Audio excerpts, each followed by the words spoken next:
बिस्मिल्लाहिर्रहमानिर्रहीम। अस्सलाम वालेकुम। मैं विश के पकवान चैनल पर आप सबको तहे दिल से, दिल की गहराइयों से खुशामदीद करती हूँ। आज फिर मैं अपने प्यारे से व्यूवर्स के लिए बहुत ही ज़बरदस्त और कमाल की रेसिपी लेके आई हूँ, जो कि आप लोगों को बहुत ज़्यादा पसंद आएगी। तो इसके लिए चलते हैं मेरे किचन में और रेसिपी बनाना स्टार्ट करते हैं। तो गर्मी का सीज़न है, आंबों का सीज़न है, कच्ची कैरी का सीज़न है। तो आप इसको बना के तकरीबन 1 से 1.5 माह के लिए स्टोर भी कर सकते हैं और चाहें तो ज़्यादा अरसे के लिए भी फ्रिज में स्टोर कर सकते हैं। तो आपको बिल्कुल बाज़ार जैसा और मज़ेदार किस्म का ये ड्रिंक मिलेगा। अगर आप लोग घर में पेप्सी मेहमानों को देते हैं कि आज से पेप्सी कोला वगैरह छोड़ें और मेहमानों को ये रेसिपी बना के दें। यहाँ पे मैंने सबसे पहले ले ली है एक पतीली। बिस्मिल्लाहिर्रहमानिर्रहीम। पतीली के अंदर मैंने खुला पानी डाल देना है। इतना पानी डालना है जिसके अंदर हमारी जो मैंगो है ना अच्छी तरह से डिप हो जाए। तो यहाँ पर मैंने मैंगो डिप कर देने हैं अच्छी तरह से।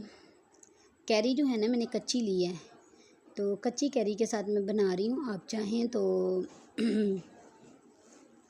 यहाँ मैंने 2 kg के करीब कच्ची कैरी ली है। तो अब मैंने इसको पकाना है। जैसे पक के रेडी हो जाएगा फिर मैं आप लोगों को बताऊँगी। लो फ्लेम के ऊपर मैंने रख दिया है, इसको कवर करके इसको पका लेंगे। जैसे पक जाएगा फिर मैं आगे का प्रोसीजर आप लोगों को बताऊंगी। आगे आप लोगों ने क्या करना है बहुत इजीली तरीके से आप लोगों को बता रही हूँ। यहाँ पे ये देखिए हमारे मैंगो जो है ना वो पक के रेडी हो चुके हैं और येलो शेड में आ चुके हैं। यहाँ पे मैं आप लोगों को क्लोजली भी दिखाती हूँ। अगर आपने इसका कलर ग्रीन रखना है तो इसमें ग्रीन कलर भी ऐड कर सकते हैं, लेकिन किस पॉइंट पे आपने जाके ऐड करना है वो भी मैं आप लोगों को बताऊँगी।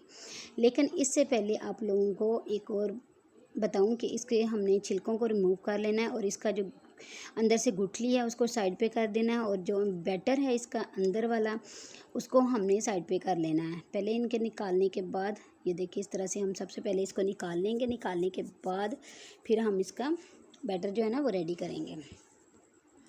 तो आप यकीन करें इसको 2 से 3 महीने के लिए इजीली स्टोर करके दे सकते हैं। कोका कोला पेप्सी अपने मेहमानों के देने के बजाय आप ओरिजिनल ये जूस बना के दें, जो कि किसी किस्म के केमिकल से पाक है और ये नुकसान भी नहीं देगा आप लोगों के मेहमानों को, बच्चों को, बड़ों को।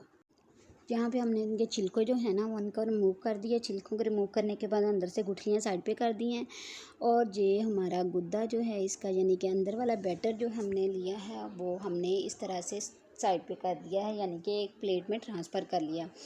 अब हमने क्या करना है, अब हमने स्टेप 2 करना है। ये हमारा पहला स्टेप हो चुका है, अब हमने स्टेप 2 करना है। स्टेप 2 में हमने क्या करना है, एक खूबसूरत सी पतीली लेनी है। इसमें मैंने 1/2 कप के करीब यानी कि 1 गिलास के करीब, हाफ़ गिलास के करीब मैंने इसमें पानी ऐड कर दिया है।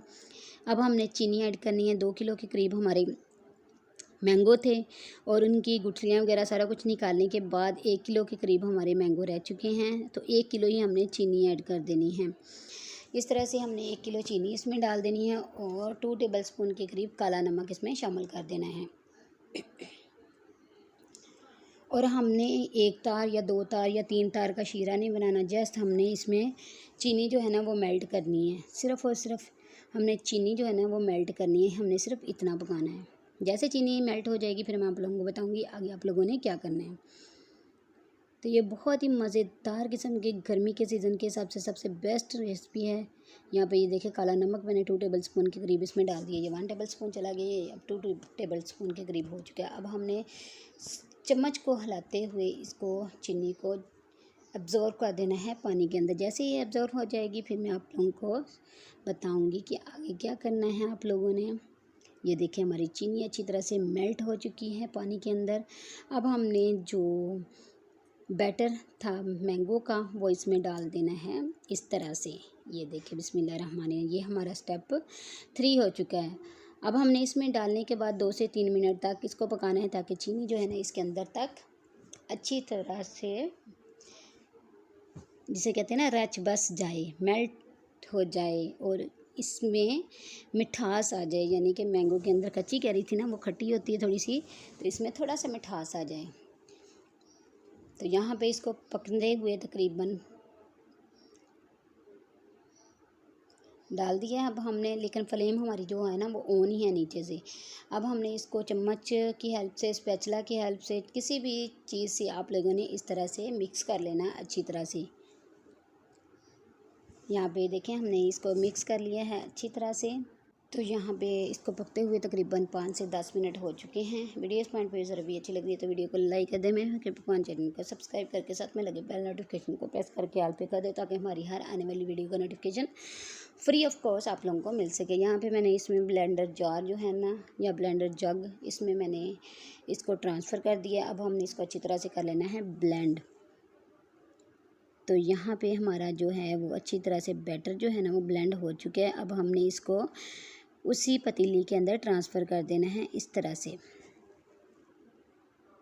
तो मैं इसी तरह से सारा का सारा बैटर जो है ना इस तरह से ब्लेंड करके इसी पतीली के अंदर ट्रांसफ़र कर लूँगी। तो अब मैं आप लोगों को इसको बनाने का तरीका भी बताऊंगी। 2 तरीके से बना सकते हैं आप इसको। ये देखिए मैंने 2 गिलास लिए हैं, उसमें मैं डाल रही हूँ बैटर इस तरह से। इस पॉइंट पे यानी कि जिस तरह हम पानी में दोबारा इसको डाल के पकाते हैं ना 5 से 10 मिनट के लिए, तो उस पॉइंट पे आप अगर ग्रीन कलर डालना चाहें तो ग्रीन कलर भी ऐड कर सकते हैं। लेकिन यहाँ पे मैंने नहीं डाला, क्यों? क्योंकि मिल्क शेक में भी आप इसको डाल के बना सकते हैं, तो फिर मिल्क शेक में ग्रीन कलर अच्छा नहीं लगेगा। यहाँ पर मैंने ठंडा पानी डाल दिया है 1 गिलास के अंदर और अच्छी तरह से हमने कर लेना है इसको मिक्स। दूसरे में हम डालेंगे दूध और इसको भी अच्छी तरह से कर लेंगे मिक्स। एक में हमने पानी के साथ बनाया है पार्टी जूस, दूसरे में हमने मिल्क शेक बनाया है। दोनों सूरतों में बहुत ही ज़बरदस्त और कमाल का बन के रेडी हुआ था। तो आप इसको इजीली स्टोर करके रख सकते हैं। दूसरा बैटर जो है ना वो मैं इसको शीशे की बोतलों के अंदर डाल के ट्रांसफ़र कर दूंगी, फ्रिज के अंदर रख दूंगी तकरीबन 1 से 1.5 माह के लिए। आप चाहें तो एयर टाइट कंटेनर, कोई भी बड़ी बोतल लें, किसी भी चीज़ के अंदर डाल के आप इसको स्टोर करके रख सकते हैं। यहाँ पे वीडियो हमारी स्किप हो गई थी तो मैंने इसलिए इसके सिर्फ़ और सिर्फ वो ले लिए हैं। तो मैंने कहा आप लोगों को दिखा सकूँ, इस तरह से मैंने बोतलों में डाल के सारे के सारे फ्रिज में रख के दिया था। तो चलती हूँ, दुआ में याद रखना, लौट के फिर आऊँगी मैं 10 रेसिपीज़ के लिए। तब तक बना रखें बहुत सारा ख्याल। फी मानी एंड अल्लाह हाफिज़। अगेन इस वीडियो को ज़्यादा से ज़्यादा लाइक करना, शेयर करना।